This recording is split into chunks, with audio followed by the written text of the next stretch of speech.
For a long while, the world has been aware of the commercial importance of the Indo-Pacific region. Ships carrying merchandise from one part to another through the sea channels of the area carried their long voyages in an atmosphere of security and confidence. However, the region's endangered security and water channels became a concern for regional countries, especially when an authoritarian power threatened the right to free navigation. This necessitated that democratic countries in general, and those with direct stakes in the Indian Ocean or the South Sea region, in particular, should think of collective action aimed at securing peace and normalcy in the Indo-Pacific region so that trade and commerce flowed unhindered. This necessity resulted in the formation of Quad 4, meaning 4 major democracies of the region: India, Australia, and Japan, plus the United States of America with extensive stakes in the Indo-Pacific. Although the Quad 4 started with a modest beginning, its programs were not finely defined, even debatable at one point in time. Gradually, many cobwebs of confusion were cleared, and the importance of the alliance became an established reality. Security. Quad 4 members meet annually, as per the schedule drawn by the Secretariat, to deliberate on the current security situation in the concerned region. Though the security of the region and its navigational channels are the primary concern of the alliance is not opposed to cooperation among the member countries in other fields of development and economic stability. The importance of Quad 4 comes into the limelight when we find China behaving in an aggressive and belligerent manner, particularly in the case of small island states. In the last 2 decades, China has emerged as a big economic power that has gained influence in the Asian and African continents. It is also casting its authoritarian shadow on the Southeast Asian countries, particularly Japan and Australia. Chinese Navy, called PLA Navy, has been roaming the Indian Ocean threateningly. Recently, a Chinese vessel anchored close to the Bay of Bengal for nearly a month, spying on the ships and their contents as they moved across the waters. The security situation along the India-China border across the Himalayan line is way normal. From the India-China War of 1962 to the present, the entire Sino-Indian border extending to thousands of kilometers has remained hot and restive. Only recently, skirmishes in the Arunachal border have taken place. This results from China's expansionist policy, whether in India, Taiwan, Japan, or Australia.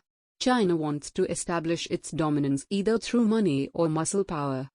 Japan and Australia, the 2 strong democracies, are situated in the southeastern neighborhood of China. They have been trying to trade and have normal relations with China for a long time. But the Chinese response has never been encouraging. Response. Today we find 2 democratic countries, Japan and Canada, given open expressions of their disappointment with how China wants to treat them. Though Canada is not a member of the Quad 4 but its interests are closely linked with those of the other 4 democracies in the world. Japan and Canada both have recently passed their annual budget. It is interesting to know the global perception of the 2 countries with particular reference to China. First, we take up Japan.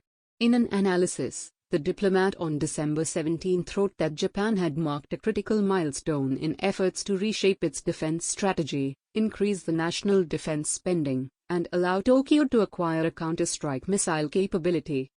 On December 16, Japanese Prime Minister Kishida Fumio's cabinet approved the nation's 3 key security documents, which will mark a significant turning point in Japan's post-war policy of maintaining an exclusively defense-oriented policy if realized.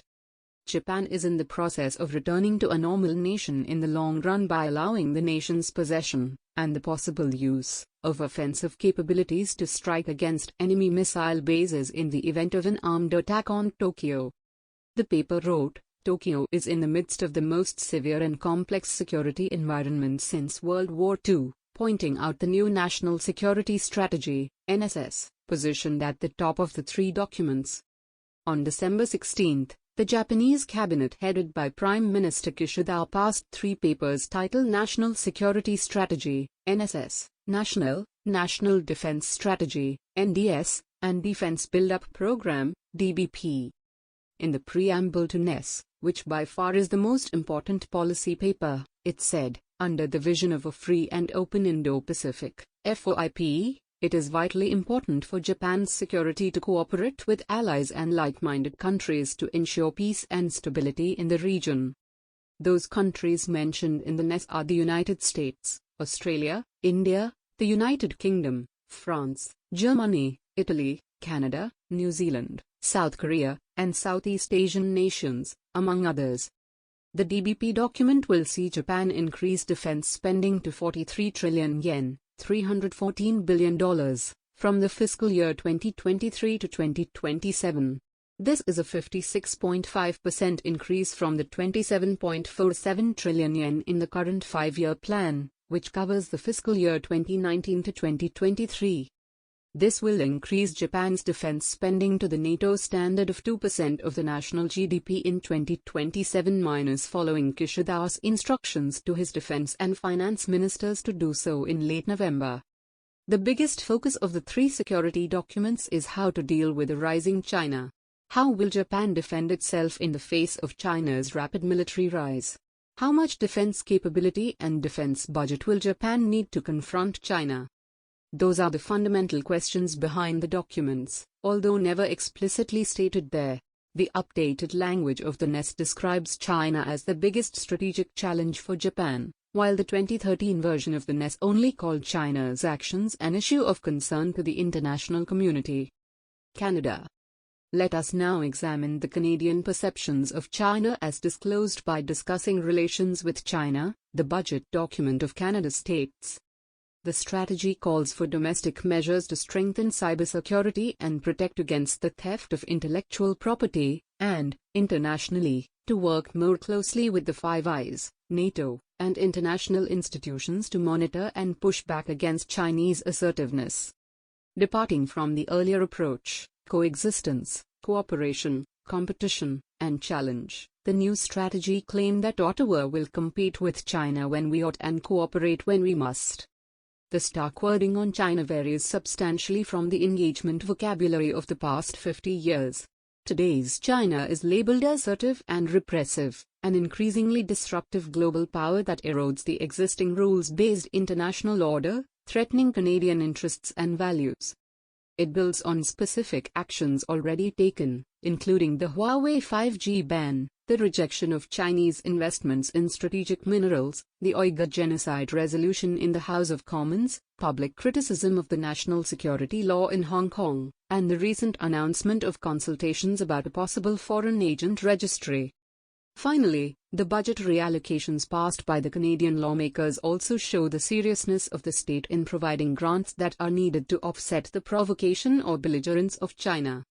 A brief summation of the budget sanctions is as this: the big-ticket items are 750 million Canadian dollars, 549 million US dollars, for infrastructure projects filtered through a new US-led G7 arrangement, 550 million Canadian dollars, 40.3 million US dollars, for an enhanced military presence, including a third frigate in the Indian Ocean and expanded participation in regional military exercises, and 225 million Canadian dollars, 165 million US dollars, for strengthening public safety and cybersecurity at home and in Southeast. Conclusion. In the final analysis, it is heartening to know that a serious realization is dawning on leading democracies of the world that the threats and challenges from autocratic and aggressive forces have to be faced and defeated collectively. Each unit of the collective forum has to maximize its defense-offense capacity in all three land, air, and sea areas.